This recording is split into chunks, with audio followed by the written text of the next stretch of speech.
Mesdames, Messieurs, chers Costellans, chères Costellanes, en ce début d'année 2022, j'aurais aimé me féliciter avec vous de la fin de la crise sanitaire. Le contexte ne me le permet pas et je suis de tout cœur avec les soignants, les malades et les entreprises impactées. Bien que la situation inquiète, nous avons localement de nombreuses raisons de nous satisfaire au vu du travail accompli en 2021 et des projets qui verront évidemment le jour en 2022. Car la crise n'a en rien impacté la motivation des élus et des agents et agentes de la 3CM.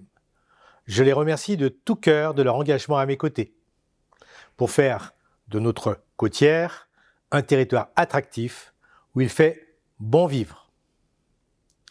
2021 a démarré avec l'adoption d'un projet de territoire que nous avons appelé à haute valeur partagée, qui va structurer toutes les politiques publiques de la 3CM autour de quelques axes: la citoyenneté, l'attractivité, la mobilité, l'environnement, l'agilité et l'aménagement.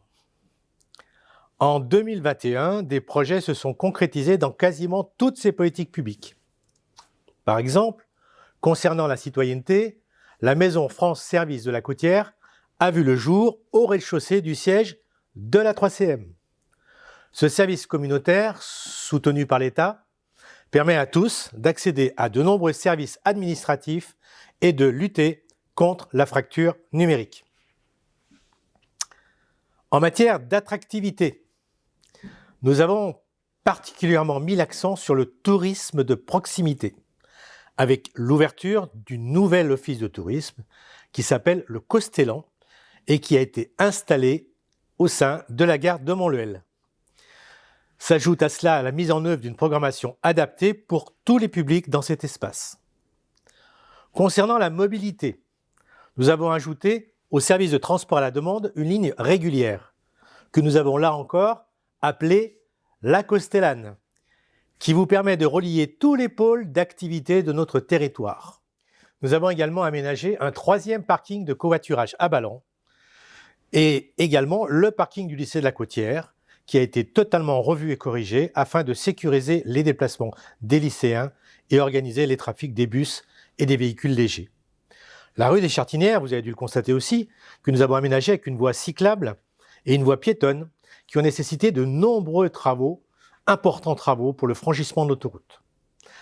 L'environnement également a mobilisé avec des moyens conséquents, notamment, entre autres, par exemple, la mise en séparatif des réseaux d'assainissement de Bressol, ou encore l'interconnexion avec le réseau d'eau du SIEPEL, syndicat voisin, pour sécuriser la ressource, ou encore l'extension des consignes de tri des déchets ménagers que nous avons eu l'occasion de vous mettre en place il y a quelques semaines. Avec la mobilité, ces actions s'inscrivent toutes et tous dans le plan climat, air, énergie territorial que nous avons également approuvé. Ce socle de projets qui nous amène à travailler sur notre empreinte carbone et sur le développement d'énergies renouvelables.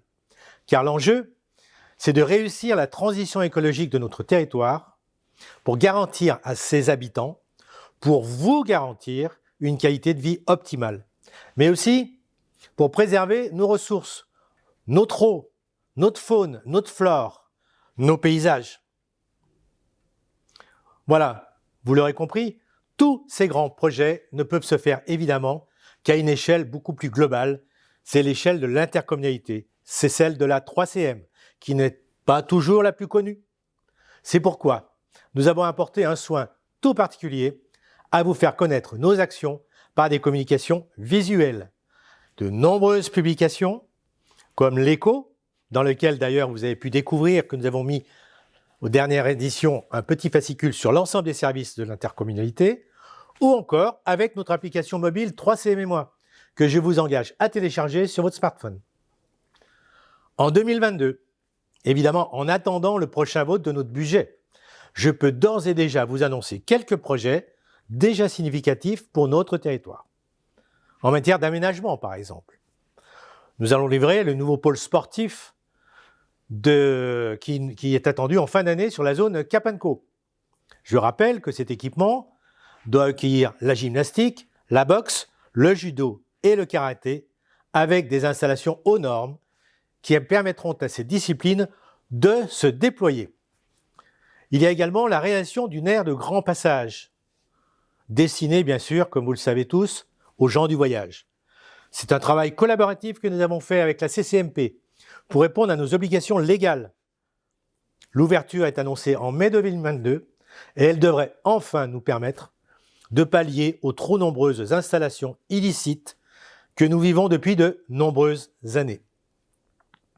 Sur des travaux de voirie et de réseau, par exemple pour accueillir la nouvelle caserne du SDIS sur Niévroz, près du parking de covoiturage. Les travaux de cette caserne ont également démarré et nous aurons l'occasion d'aménager pour leur permettre justement de la mettre en service d'ici 1 an et demi. Pour l'attractivité et la mobilité, nous poursuivons notre plan de mise en tourisme du territoire pour favoriser cette économie auprès de nos acteurs, restaurateurs, gîtes, producteurs locaux, hôteliers et flécher la destination côtière comme un lieu de tourisme vert. C'est aussi accentuer la mobilité dite active, plan vélo, mode doux, transport à la demande et de nombreuses réflexions sont en cours là aussi pour travailler avec nos voisins afin de mailler notre mobilité. C'est enfin d'apporter un bouquet de services à nos citoyens et à nos visiteurs. Je peux également vous annoncer la toute prochaine ouverture à la construction de la nouvelle zone d'activité économique qui s'appelle Écoparc Côtière, qui se situera à La Boisse, au lieu dit La Côte, sur 18 hectares. C'est source de plus de 700 emplois futurs. La SNCF nous a confirmé le démarrage de la construction d'un 3e quai en gare de Montluel, avec une mise en service en 2024, ce pour améliorer grandement le cadencement et la régularité des lignes actuelles. L'environnement, elle aura toujours une place majeure dans notre projet, vous le savez.